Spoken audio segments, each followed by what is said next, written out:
सुबह सुबह समीरा के घर पर लोगों की भीड़ जमा हो गई। उसका रो रो कर बुरा हाल था। विजय सर को भी उसकी कही बात समझ नहीं आ रही थी। नवीन का शरीर बहुत बुरी हालत में था। उसके अंतिम संस्कार के बाद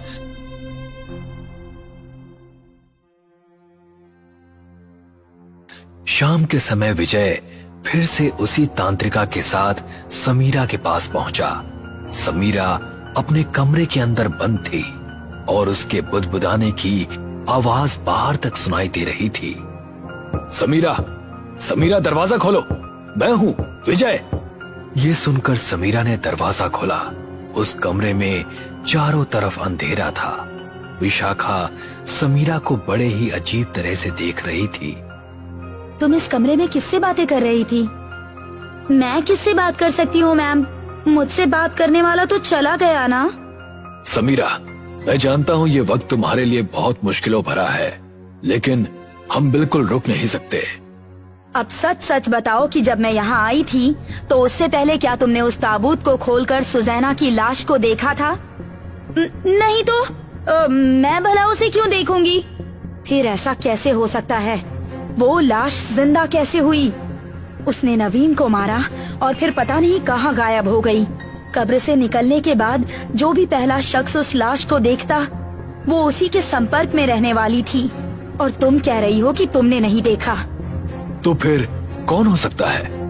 विजय ने विशाखा की आंखों में देखा और फिर कुछ सोचकर वो दोनों वहां से चुपचाप चल दिए। उनके जाते ही समीरा के चेहरे पर एक रहस्यमयी मुस्कान झलक आई और वो फिर से अपने उस अंधेरे कमरे में चली गई। वो योग मुद्रा में जमीन पर बैठी और फिर खिड़की के रास्ते सुजैना वहां पहुंची।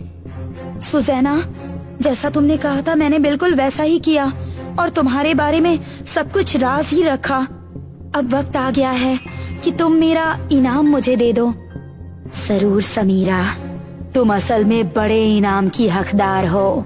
मेरे पहले पति के हिस्से की सारी दौलत मैं तुम्हें ही देने वाली हूँ। ये सुनकर समीरा बहुत खुश हुई। सुजैना उसको अपने साथ उस वीरान कोठी में ले गई जहाँ वो अपने पहले पति के साथ रहा करती थी।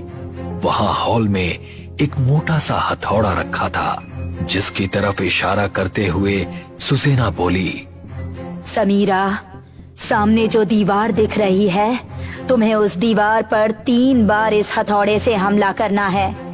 लेकिन ये दीवार तो काफी मजबूत दिखाई देती है। 3 हमलों से ये नहीं टूटने वाली। जैसा मैं कह रही हूँ तुम वैसा ही करो। ये सुनकर समीरा ने वो भारी सा हथौड़ा उठाया और उस दीवार पर 3 हमले किए। बड़े ताजुब की बात थी कि वो दीवार जरा सी भी खराब नहीं हुई। समीरा भी थक गई थी। उसने हथौड़ा जमीन पर फेंक दिया। मुझे नहीं लगा था कि तुम मेरे साथ इतना घटिया मजाक करने वाली हो। ये सुनकर सुजैना की आंखों में गुस्सा उतर आया। तभी एक भयंकर आवाज आई।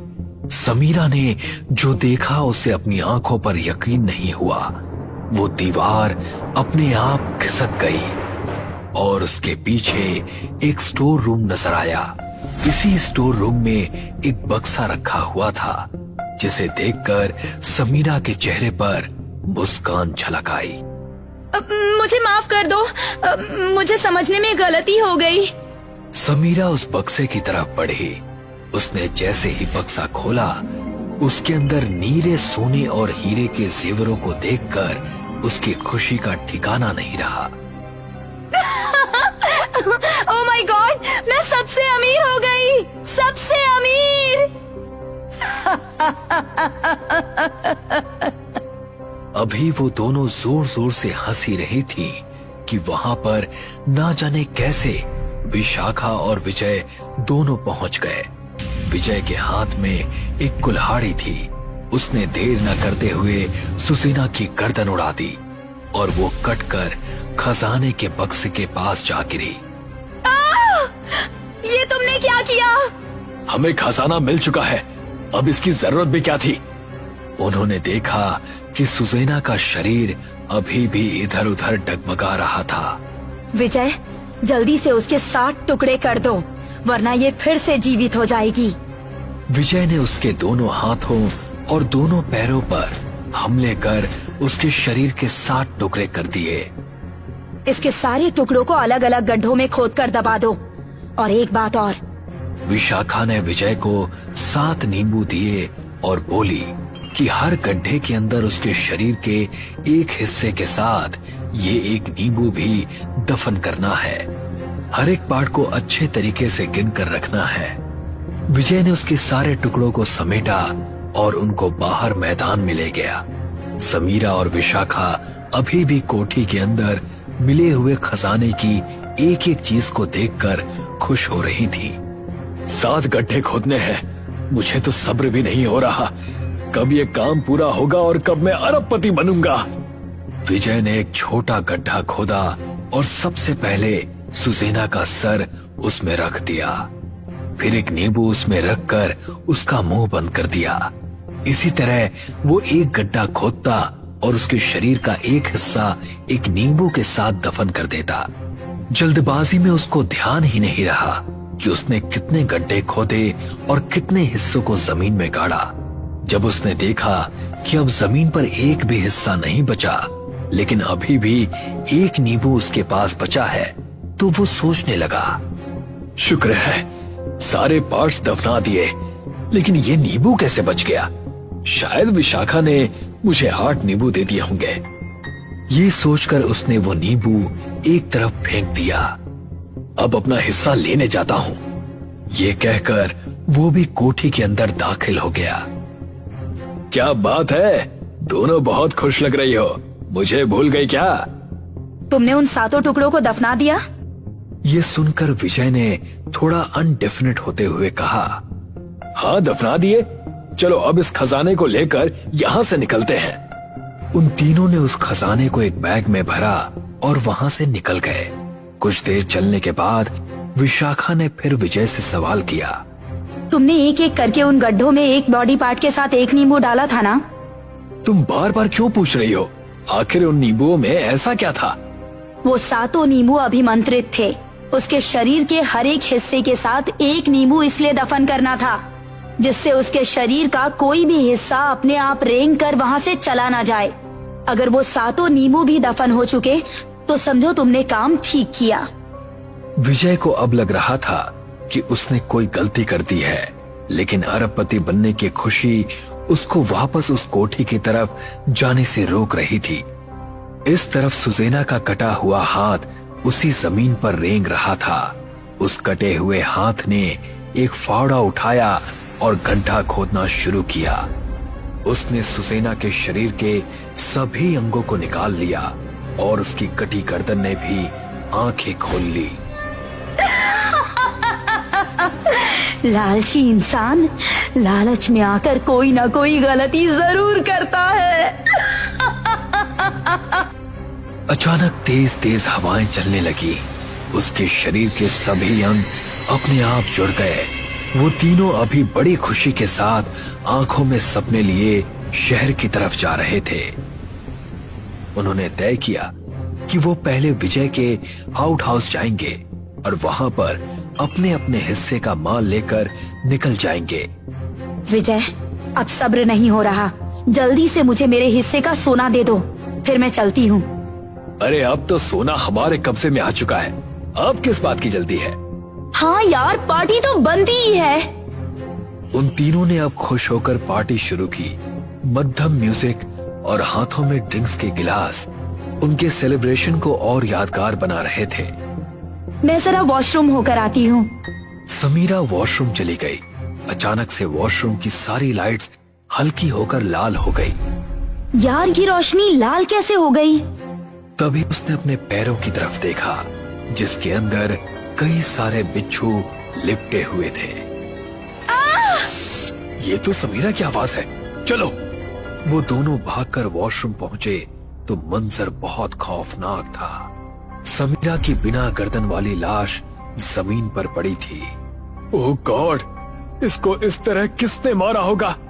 जरूर तुमसे कोई गलती हुई है। तुमने उसके शरीर के 7 टुकड़े जमीन में नहीं गाड़े होंगे। बेवकूफों, मुझे मारना इतना आसान नहीं है। तभी अचानक सुसेना खड़ी हुई नजर आई, जिसे देखकर उन दोनों का दिल दहल उठा और वो वहां से भाग निकले। तुम खुद तो भाग रही हो, साथ में मुझे भी भगा रही हो। कैसी तांत्रिका हो तुम? मेरी गलती नहीं है, तुमने उसको ठीक से दफन नहीं किया, इस वजह से वो वापस जिंदा हुई है। वो दोनों इसी तरह बहस करते हुए विशाखा के घर पहुंचे। विशाखा ने एक लाल किताब खोली और उसके अंदर लिखी विधि पढ़कर विजय से बोली, उसको मारने का तरीका मिल गया। इस बार हमें उसके शरीर के 7 टुकड़े करने के बाद उन सभी टुकड़ों में एक एक अभिमंत्रित कील ठोकनी होगी। ये बात सुनकर विजय ने भी हाँ में सर हिला दिया। वो दोनों एक कुंड के सामने बैठकर 7 कीलों को बीच में रखकर उनको मंत्रों द्वारा अभिमंत्रित करने लगे। अभी एक आखिरी कील बची थी कि तेज तूफानी हवाएं चलने लगी और कुंड की आग बुझ गई। ये अचानक इतनी तेज आंधी कैसे आ गई? जरूर वो कहीं आसपास है। विजय ने वो सभी कीलें उठा ली। तभी न जाने कहां से विशाखा के कंधों पर सुसेना आ बैठी। छोड़ो मुझे! विजय उसकी मदद करने की बजाय उस कमरे से बाहर भाग निकला। मुझे बचाओ विजय! सुसेना ने विशाखा को जमीन पर गिरा दिया। कोई नहीं बचा सकता तुझे। कुछ ही मिनटों के बाद विजय एक हथौड़े के साथ उस कमरे में पहुंचा।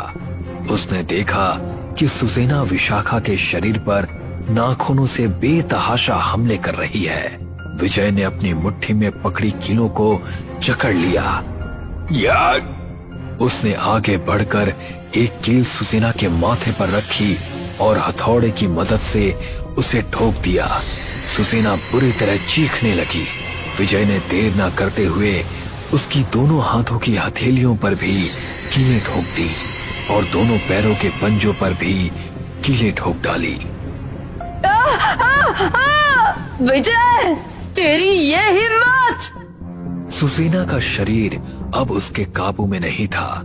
वो जमीन पर पड़ी ऐसे कांप रही थी जैसे उसको हजारों वॉट की बिजली ने पकड़ लिया हो। अब विजय के पास 2 कीलें बची थी। उसने एक कील सुसेना के पेट में और 7वीं कील उसके सीने में ठोक दी। अब वो बहुत बुरी तरह चीखने चिल्लाने लगी। विजय ने विशाखा को सहारा देकर खड़ा किया। उसे नजर आया कि उसी कमरे के अंदर एक कोने में कुल्हाड़ी भी रखी है। उसने सुसेना के शरीर के 7 टुकड़े करके इस बार उसने अच्छे से गिनती करके उन्हें दफना दिया। अब वो सारी दौलत हमारी है। उसे आपस में बांटने के बाद न तुम मुझे जानती हो और न मैं तुम्हें। ठीक है। ये तय करके दोनों ने सोने को 2 हिस्सों में बांटा और फिर अपने अपने रास्ते हो लिए। विजय अभी रास्ते में ही था। उसकी नजरों के सामने वो सारे मंजर किसी तस्वीर की तरह चल रहे थे। हमें हर एक कील पर मंत्र पढ़कर उसको अभिमंत्रित करना है। Oh shit! अचानक से विजय ने ब्रेक लगा दिए। ये तो बहुत बड़ी गलती हो गई। एक कील ऐसी थी जिस पर हमने कोई मंत्र नहीं पढ़ा था। तभी विजय की कार की छत पर धम धम होने लगी। वो कार से निकल पाता इससे पहले ही सुसेना का हाथ कार की छत को फाड़ता हुआ उसके गले तक पहुंच गया और सुसेना ने उसकी गर्दन पकड़कर ऊपर खींच ली।